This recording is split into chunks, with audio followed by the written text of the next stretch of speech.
नमस्कार दोस्तों, स्वागत है आपका एक बार फिर से आपके अपने YouTube चैनल एडवांस स्टडीज़ में। दोस्तों, मैं हूं आपका दोस्त मोहनलाल लोधा। आज आपके लिए लेकर आया हूं राज्य सरकार व पंचायती राज से संबंधित 30 अति महत्वपूर्ण प्रश्न। दोस्तों, ये जो 30 अति महत्वपूर्ण प्रश्न हैं, ये जस्ट पहले चलने वाली Rajasthan board of secondary education की जो 12वीं की बुक है उसमें से लिए गए हैं। सारे क्वेश्चन बहुत महत्वपूर्ण है दोस्तों, बहुत महत्वपूर्ण है। विश्लेषण के साथ देखेंगे सभी प्रश्नों को। इससे पहले यदि दोस्तों आपने हमारा चैनल सब्सक्राइब नहीं किया है तो प्लीज़ चैनल को सब्सक्राइब कर लीजिए और दोस्तों वीडियो को लाइक कर दीजिए और अपने दोस्तों के साथ शेयर कर दीजिए। ओके दोस्तों, तो इसी के साथ चलते हैं आज के इस वीडियो लेक्चर के पहले प्रश्न की ओर। पहला प्रश्न ये रहा दोस्तों, देखिए दोस्तों, यदि आपने हमारे इस चैनल पर उपलब्ध पुराने वीडियो नहीं देखे हों तो उनको भी देख लीजिए। बहुत महत्वपूर्ण वीडियो है दोस्तों, सारे ही बहुत मेहनत करके और जो परीक्षा में आने लायक तथ्य हैं उनको शामिल करते हुए अच्छे विश्लेषण के साथ में आपको सामग्री उपलब्ध करवाइए। इस तरह ये सामग्री है दोस्तों। पिछले क्वेश्चन पेपर आप उठा के देखेंगे तो निश्चित रूप से इनमें से क्वेश्चन, बहुत सारे क्वेश्चन पुट अप हो रहे हैं सीधे के सीधे ही। ओके, तो देखिए आज के इस वीडियो लेक्चर का पहला प्रश्न, भारतीय संविधान के किस अनुच्छेद के अंतर्गत भारत के राष्ट्रपति राज्य के राज्यपाल की नियुक्ति करते हैं? कौन से अनुच्छेद के तहत, तो ये बताना है दोस्तों। ओके, तो दोस्तों इसका जो सही आंसर है वो है अनुच्छेद 155। जी हाँ दोस्तों, अनुच्छेद 155 के तहत भारत का राष्ट्रपति जो है वो किसी भी राज्य के राज्यपाल की नियुक्ति करता है। और दोस्तों 153 के अंतर्गत जो है राज्यपाल के पद का उल्लेख है कि किसी भी राज्य में एक राज्यपाल होगा या फिर एक राज्यपाल एक से अधिक राज्यों का राज्यपाल हो सकता है। तो फिर 54 में क्या है दोस्तों? 54 में देखते हैं। 54 में कहा गया है कि जो कार्यपालिका है उसकी जो शक्ति है, उसकी शक्ति किस में निहित होगी? तो उसकी शक्ति राज्यपाल में निहित होगी। ओके, तो कार्यपालिका की शक्ति राज्यपाल में निहित है, ऐसा उल्लेख अनुच्छेद 154 में है। तो फिर दोस्तों 156 में क्या है? 156 में ये उल्लेख है दोस्तों कि जो राज्यपाल जो है राष्ट्रपति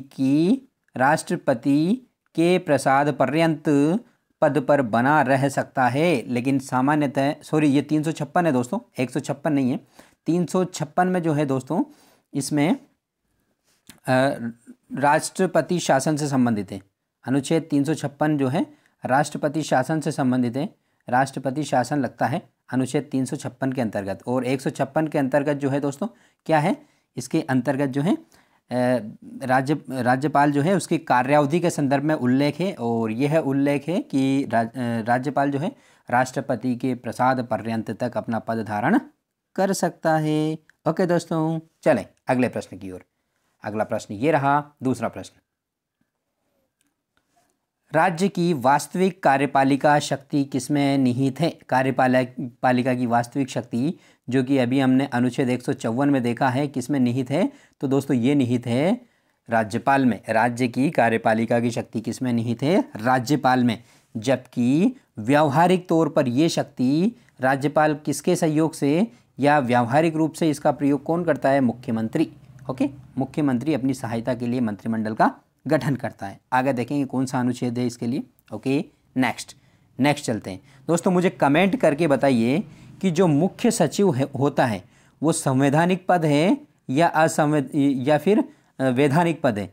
संवैधानिक पद है या वैधानिक पद है? और ये भी बताइए कि जो मुख्य सचिव है इसकी नियुक्ति कौन करता है? ओके, चलो अगला क्वेश्चन देखते हैं दोस्तों। तीसरा प्रश्न ये रहा, राज्य का संवैधानिक प्रधान होता है, कॉन्स्टिट्यूशनल हेड जो होता है वो कौन होता है दोस्तों? तो राज्य का प्रथम नागरिक राज्यपाल, राज्य का संवैधानिक प्रधान राज्यपाल। ओके, और राज्य की जो कार्यपालिका होती है, कार्यपालिका की जो शक्ति होती है वो राज्यपाल में निहित होती है। ओके दोस्तों, नेक्स्ट चौथा प्रश्न ये रहा, राज्य का मुख्यमंत्री किस अनुच्छेद के अंतर्गत राज्यपाल को राज्य संबंधी सूचनाएं देता है? राज्यपाल को सूचनाएं मुख्यमंत्री किस अनुच्छेद के तहत देता है, ये बताना है दोस्तों। तो बताइएगा। तो इसका जो सही आंसर है दोस्तों अनुच्छेद 167(1). जी हाँ दोस्तों, अनुच्छेद 167(1). आपको लग रहा होगा ये क्वेश्चन बहुत टफ है, टफ नहीं है दोस्तों, 12वीं की बुक में एज इट इज़ लिखा हुआ है। ओके, इसलिए वहीं से क्वेश्चन मैंने लिए हैं। क्वेश्चन क्या मतलब, वही जो डिटेल है पूरी उसमें से क्वेश्चन बनाए हैं। ओके दोस्तों, तो चलते हैं अगले प्रश्न की ओर। 5वां प्रश्न ये रहा दोस्तों, त्रिस्तरीय पंचायती राज प्रणाली का प्रारंभ या आरंभ 2 अक्टूबर 1959 को राजस्थान के कौन से ज़िले में हुआ? तो ये हुआ दोस्तों नागौर ज़िला। कहाँ? नागौर ज़िला। और जो गांव है बगदरी गांव में हुआ था। किसने किया? तो जवाहरलाल नेहरू ने किया था। ओके दोस्तों, सारी चीज़ें क्लियर। जो भारत में सर्वप्रथम त्रिस्तरीय पंचायती राज प्रणाली का जो शुभारंभ होता है वो होता है कब? 2 अक्टूबर 1959 को। और बगदरी गांव नागौर से, किसके द्वारा? जवाहरलाल नेहरू द्वारा। ओके, और दोस्तों मोहनलाल सुखाड़िया जो थे उस टाइम पे राजस्थान के मुख्यमंत्री थे, ये आपको ध्यान रखना है। और दोस्तों आप मुझे कमेंट करके बताइए कि त्रिस्तरीय पंचायती राज व्यवस्था प्रणाली है, इसकी सिफारिश किस समिति ने की थी? बलवंत राय मेहता या अशोक मेहता? तो दोस्तों बता ही देता हूँ मैं, त्रिस्तरीय पंचायती राज व्यवस्था की जो सिफारिश की थी वो बलवंत राय मेहता समिति ने की थी। और ये समिति जो बनी थी वो बनी थी 1957 में बनी थी। ओके दोस्तों, चलते हैं अगले क्वेश्चन की ओर। तो अगला क्वेश्चन ये रहा दोस्तों आपके सामने, कौन इतिहासकार भारतीय गांव को गणराज्य की संज्ञा देते हैं? बताइएगा। अच्छा क्वेश्चन है दोस्तों, इतिहास का नहीं है ये, राज्य व्यवस्था से संबंधित है और विशेष रूप से पंचायती राज से। ओके, क्योंकि भारतीय गांव गणराज्य की संख्या दी है भारतीय गांवों को, तो किसने दिए? Altekar, Ashok Mehta, James Tod, Panikkar. तो दोस्तों इसका जो सही आंसर है वो है अल्टेकर। जी हाँ दोस्तों, अल्टेकर। ऑब्जेक्टिव क्वेश्चन है दोस्तों 12वीं की किताब में ये। ओके, ऐसा कैसा ही क्वेश्चन कहीं ना कहीं वहीं से पुटअप होते हैं। L1 में जो सामाजिक विज्ञान वाला पोर्शन है उसमें इस प्रकार के प्रश्न पूछे जाएंगे। प्राचीन भारत में, 7वां प्रश्न देखिए, प्राचीन भारत में पंचायती राज संस्थाओं का विकसित रूप किसके शासनकाल में देखा जा सकता है? दोस्तों ये भी वहीं से लिया है, एज इट इज़ क्वेश्चन लिया है मैंने वहाँ से। तो बताइए, गुप्त काल, मौर्य काल, चोल काल और मुगल काल। तो दोस्तों इसका सही आंसर है वो चोल काल में विकसित रूप मिलता है। किस काल में? चोल काल में। ओके दोस्तों, अगला क्वेश्चन 8वां क्वेश्चन ये रहा, इनमें से कौन सी संस्था ग्रामीण स्वशासन से संबंधित नहीं है? यानी कि 73वां जो संविधान संशोधन है 1992 में, उससे संबंधित नहीं है। कौन सी नहीं है बताना है आपको। ग्राम पंचायत, पंचायत समिति या जिला परिषद या नगर परिषद? तो दोस्तों नगर परिषद नहीं है, ये 74वें संविधान संशोधन से संबंधित है। ओके, इसके जो ग्रामीण स्थानीय स्वशासन है वो 1992 में 73वें संविधान संशोधन के द्वारा जोड़ा गया और इसके लिए 11वीं अनुसूची जोड़ी गई। और नगरीय स्थानीय स्वशासन है उसके लिए 74वां संविधान संशोधन किया 92 ही है, लेकिन इसके लिए 12वीं अनुसूची जोड़ी गई। कौन सी अनुसूची? 12वीं अनुसूची जोड़ी गई थी। ओके, सारी चीज़ें क्लियर। चलते हैं अगले प्रश्न की ओर। ओके, 9वां प्रश्न ये रहा दोस्तों, पंचायती राज संस्थाओं में महिलाओं के लिए 1/3 पद, 1/3, 1/3 पद किस संविधान संशोधन के तहत आरक्षित किया गया? तो कौन सा संविधान संशोधन है पंचायती राज संस्थाओं से संबंधित? तो 73वां। कौन सा दोस्तों? 73वां संविधान संशोधन 1992। 73वां संविधान संशोधन 1992। Okay, next question. कमेंट करके बताइए मुझे कि राजस्थान में पंचायती राज संस्थाओं में महिलाओं को जो है कितने प्रतिशत रिजर्वेशन है, आरक्षण है? ओके, 50% है या फिर 33% है? बताइएगा। ओके, नेक्स्ट 10वां प्रश्न ये रहा दोस्तों आपके सामने, राज्यपाल का कार्य अतिथियों की इज्जत करने, उनको चाय, भोजन तथा दावत देने के अलावा कुछ नहीं है। कैसे कैसे स्टेटमेंट है राज्यपाल के संदर्भ में। वाकई में राज्यपाल व्यवहारिक रूप से ज़्यादा कुछ कर नहीं पाता है। देखिए दोस्तों, सरोजनी नायडू का कथन है, सीतारामैया का, दुर्गादास बसु का या सुचेता कृपलानी का? किसका है दोस्तों? बताइएगा। तो जो दोस्तों ये जो कथन है ये है सीतारामैया का। किसका? सीतारामैया का। दोस्तों वास्तव में देखा जाए तो जो राज्यपाल का पद है वो केंद्र में बिल्कुल प्रधानमंत्री की तरह है, और राज्य में जो मुख्यमंत्री का पद है, सीएम का पद है, वो सेंटर में बिल्कुल पीएम की तरह है। ओके, लेकिन दोनों जो है संवैधानिक प्रमुख होते हैं, राजनीतिक प्रमुख पीएम और सीएम होते हैं। ठीक है, वैसे डीडी बसु जो है, डीडी बसु, दुर्गादास बसु ने राज्यपाल के संदर्भ में कहा है, क्या कहा है कि जो राज्यपाल का पद होता है वो कूटनीतिक, सैनिक और संकटकाल की स्थितियों को छोड़कर सब कुछ राष्ट्रपति जैसा ही है। किसकी तरह? राष्ट्रपति की तरह ही। क्या क्या स्थितियां छोड़ करके?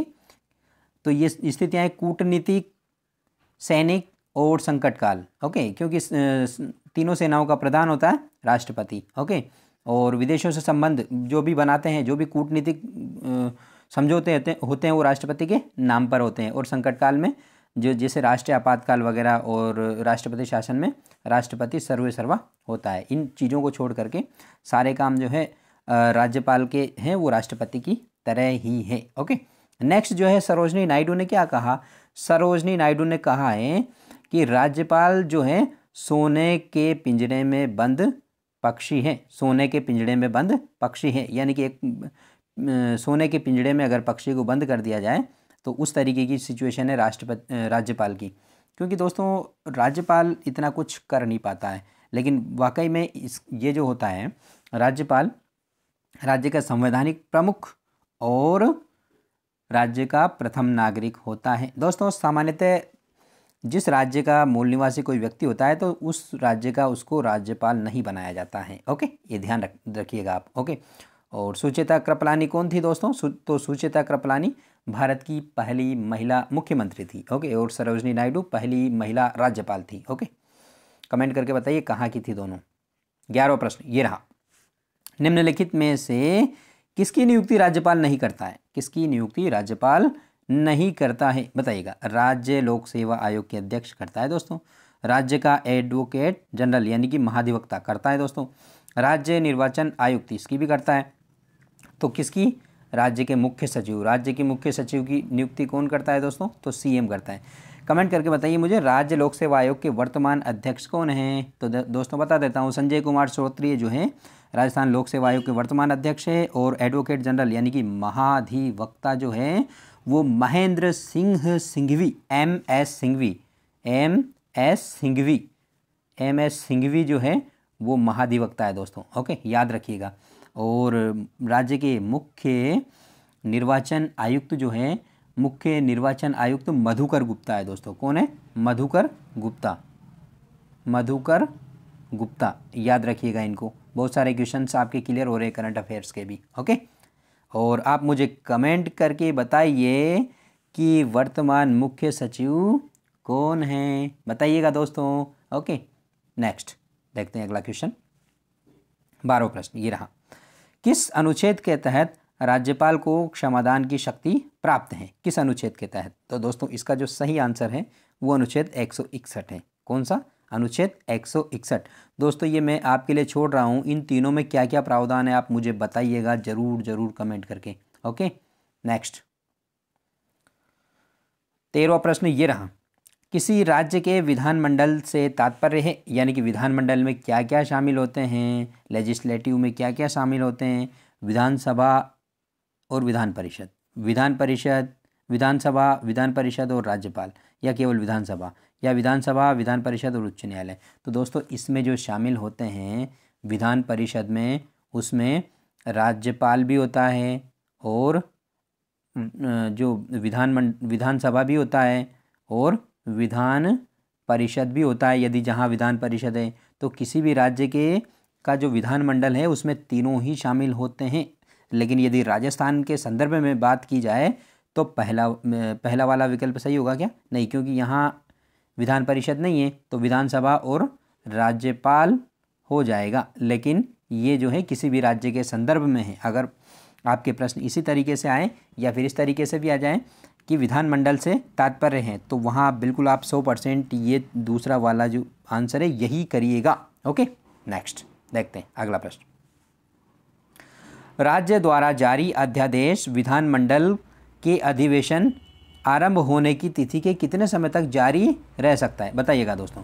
तो इसका जो सही आंसर है दोस्तों वो है 6 सप्ताह। जी हाँ दोस्तों, 6 सप्ताह के बाद यदि वो विधानमंडल द्वारा अनुमोदित नहीं होता है तो स्वतः ही समाप्त माना जाएगा, और यदि विधानमंडल से वो पारित हो जाता है, अनुमोदित हो जाता है, तो दोस्तों वो कानून बन जाता है। क्या बन जाता है? कानून बन जाता है, और फिर वो हमेशा के लिए लागू रह सकता है। ओके, नेक्स्ट क्वेश्चन ये रहा दोस्तों, जिला न्यायाधीशों की नियुक्ति कौन करता है? जी हाँ दोस्तों, जिला न्यायाधीशों की नियुक्ति कौन करता है? मुख्यमंत्री, राज्यपाल, विधानसभा अध्यक्ष या फिर मुख्य सचिव?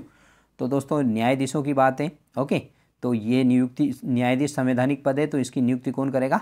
राज्यपाल। जी हाँ दोस्तों, ये इनकी जो है न्यायिक शक्तियों के अंतर्गत आता है। ओके दोस्तों, नेक्स्ट प्रश्न ये रहा आपके सामने, 16वां प्रश्न। 91वें संविधान संशोधन द्वारा राज्य मंत्रिपरिषद की संख्या विधानसभा के कुल सदस्यों की अधिकतम कितने प्रतिशत निश्चित की गई? ये जो हुआ था दोस्तों संविधान संशोधन 2003 में हुआ था, ये ध्यान रखिएगा। ओके, तो इसका जो सही आंसर है वो है 15%। जी हाँ दोस्तों, 15%।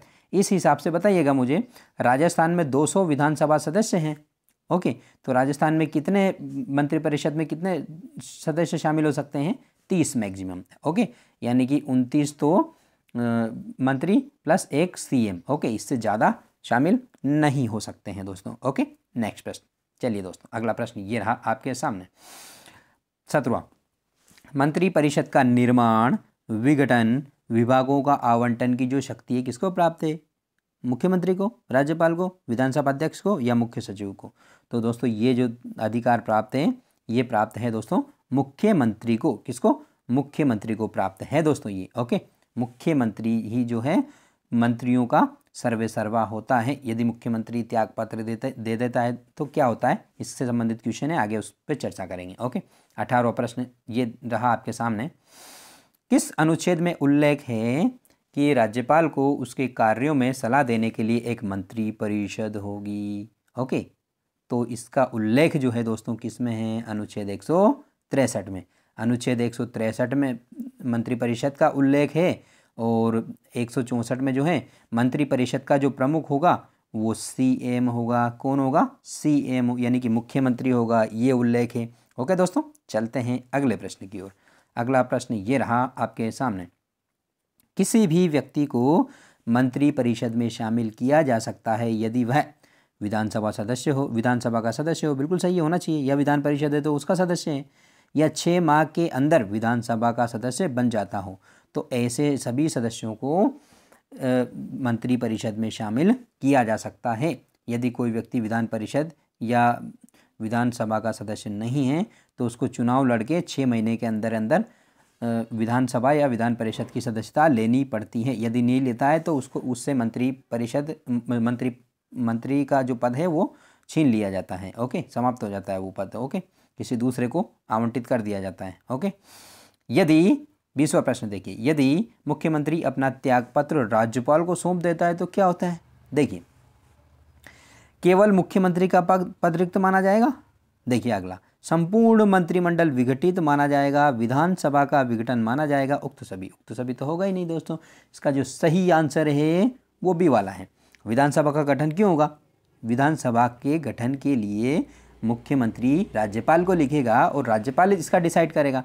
लेकिन यदि वो त्यागपत्र देता है, कौन? खुद मुख्यमंत्री, तो संपूर्ण मंत्रिमंडल है उसका विघटन माना जाएगा। ओके दोस्तों, नए सिरे से मंत्रिमंडल वापस से बनेगा। ओके, नेक्स्ट, पहला वाला विकल्प पे आप मत जाइए कि केवल मुख्यमंत्री का पद ही रिक्त माना जाएगा, ऐसा नहीं, क्योंकि ये जो है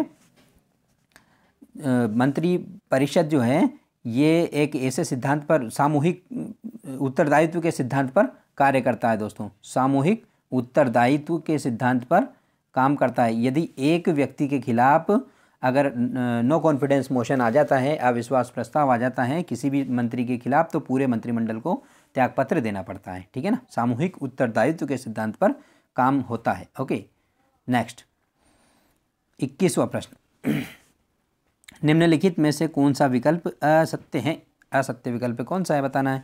बलवंत राय मेहता समिति 1957 बिल्कुल सही है। अशोक मेहता समिति 1977 ये भी बिल्कुल सही है। दोस्तों, बलवंत राय मेहता समिति ने त्रिस्तरीय पंचायती राज की सिफारिश की थी और अशोक मेहता ने द्विस्तरीय, इसको भी ध्यान रखिएगा। लक्ष्मीमल सिंघवी समिति 1986 ये भी सही है।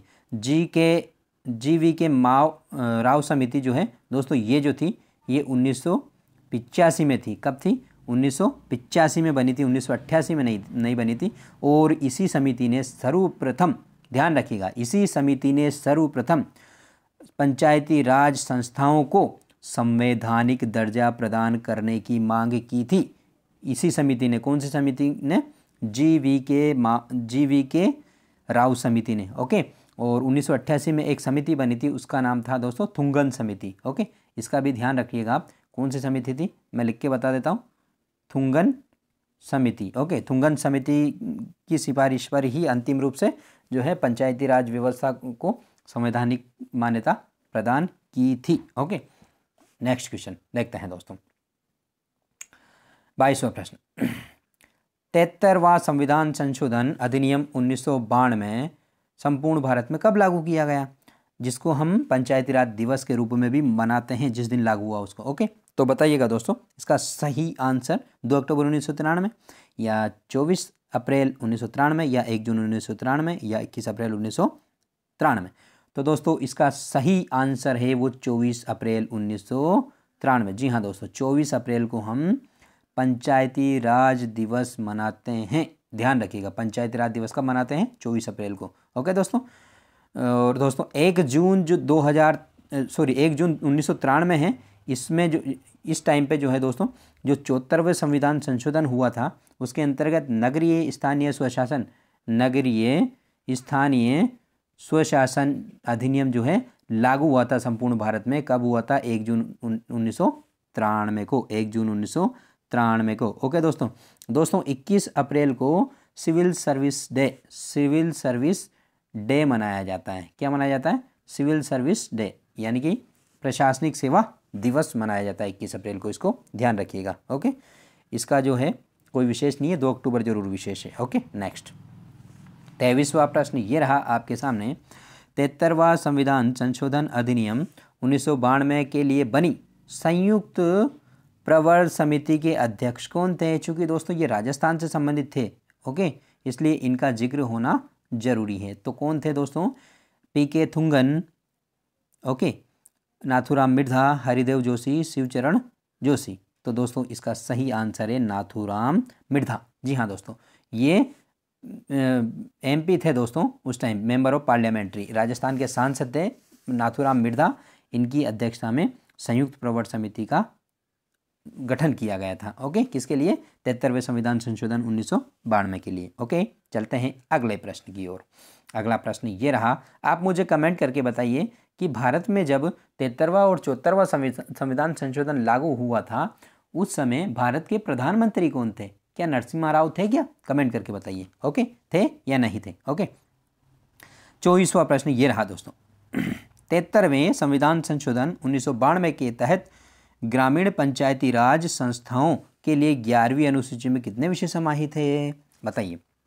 18, 29, 43, 40।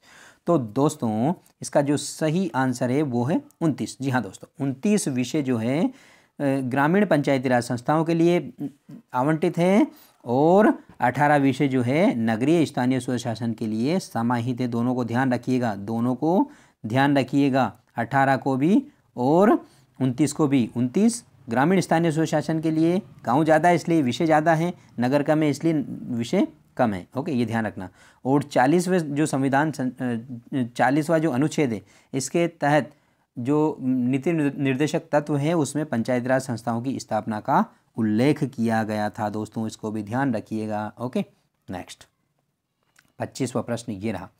निम्नलिखित में से किसका चुनाव अप्रत्यक्ष नहीं होता है? अप्रत्यक्ष नहीं होता है यानी कि सीधे तौर पर होता है, डायरेक्ट। ओके, प्रधान, जिला प्रमुख, उप सरपंच, इन तीनों का दोस्तों अप्रत्यक्ष रूप से होता है। तो अप्रत्यक्ष रूप से किसका नहीं होता है? सरपंच का।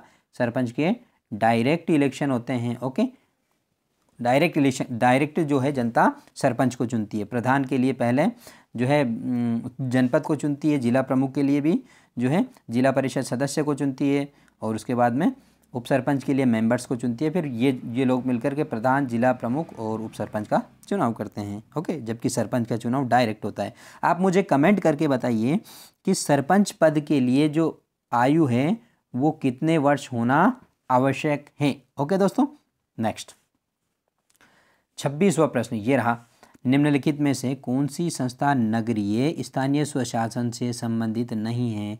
नगर पालिका, नगर परिषद, जिला परिषद, नगर निगम। तो दोस्तों सिंपल सा क्वेश्चन है, जिला परिषद। ओके, ये जिला परिषद, ग्राम पंचायत और पंचायत समिति जो है तीनों के तीनों ही क्या है, तीनों के तीनों ही ये जो है दोस्तों ग्रामीण स्थानीय स्वशासन से संबंधित है। और ग्रामीण स्थानीय स्वशासन का जो ढांचा है इस तरीके से आप ध्यान रखिएगा, सबसे नीचे जो है ग्राम पंचायत होती है और इनकी संख्या ज़्यादा होती है, उसके ऊपर पंचायत समिति होती है और उसकी संख्या इससे कम होती है, फिर सबसे ऊपर जिला परिषद होती है और इनकी संख्या कम होती है।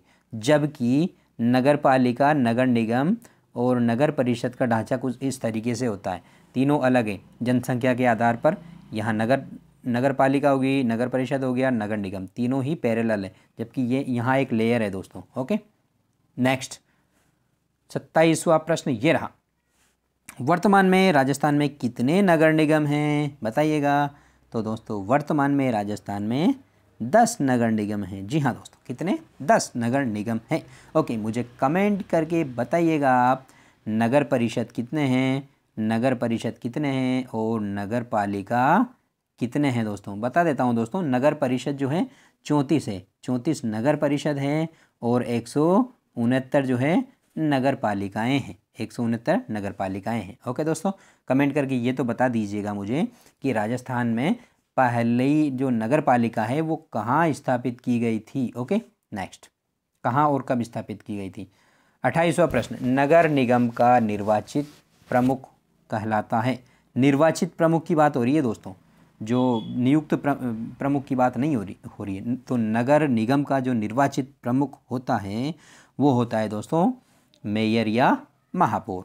मेयर या महापौर नगर निगम का, और चेयरमैन जो होता है ये नगर पालिका का, और जो सभापति या अध्यक्ष होता है ये नगर परिषद का अध्यक्ष होता है, प्रमुख होता है, राजनीतिक प्रमुख होते हैं दोस्तों ये। ओके, समझ में आ गया होगा, मैं ऐसी आशा करता हूँ। आयुक्त जो है दोस्तों ये जो होता है ये राजनीतिक नहीं, ये राज्य सरकार की ओर से प्रमुख होते हैं। ओके, नेक्स्ट क्वेश्चन देखते हैं दोस्तों, 29वां प्रश्न। 29वां प्रश्न ये रहा आपके सामने, किस समिति ने पंचायती राज को सर्वप्रथम संवैधानिक दर्जा देने का सुझाव दिया। तो दोस्तों इसका पहले भी हम जिक्र कर चुके हैं, इसका जो सही आंसर है वो है लक्ष्मीमल सिंगल समिति। कौन सी समिति दोस्तों? लक्ष्मीमल सिंगल समिति ने सर्वप्रथम जो है पंचायती राज संस्थाओं को संवैधानिक दर्जा देने की बात कही थी। ओके दोस्तों, थोड़ा सा डिस्टर्बेंस है बाहर, नो प्रॉब्लम, आप देखते रहिएगा। अगला प्रश्न ये रहा दोस्तों, 30वां प्रश्न आपके लिए, निम्नलिखित में से कौन सा कार्य ग्रामीण स्थानीय स्वशासन संस्थाओं का नहीं है। ग्रामीण की बात हो रही है दोस्तों, ग्रामीण और नगरीय का अलग अलग काम है। आप मुझे कमेंट करके बताइए। पहले ही हमने चर्चा की है, 29 विषय ग्रामीण स्थानीय स्वशासन को दिए, 18 विषय नगरीय स्थानीय स्वशासन को दिए। तो इसमें महिला एवं बाल विकास है, हाट बाजार और मेलों की व्यवस्था ये भी है, सार्वजनिक वितरण प्रणाली यानी कि PDS ये भी है दोस्तों। तो क्या नहीं है, अग्निशमन सेवाएं ये है दोस्तों, ये नगरीय स्थानीय स्वशासन संस्थाओं का कार्य है। ओके दोस्तों, तो ये था आज के इस वीडियो लेक्चर का अंतिम प्रश्न। आशा करता हूँ आपको प्रश्न समझ में आए होंगे, और यदि आपको प्रश्न समझ में आए दोस्तों तो प्लीज़ चैनल को सब्सक्राइब ज़रूर करिएगा और वीडियो को लाइक करिएगा, अपने दोस्तों के साथ शेयर करिएगा। ओके दोस्तों, इसी के साथ में लेते हैं विदा। Okay, thank you.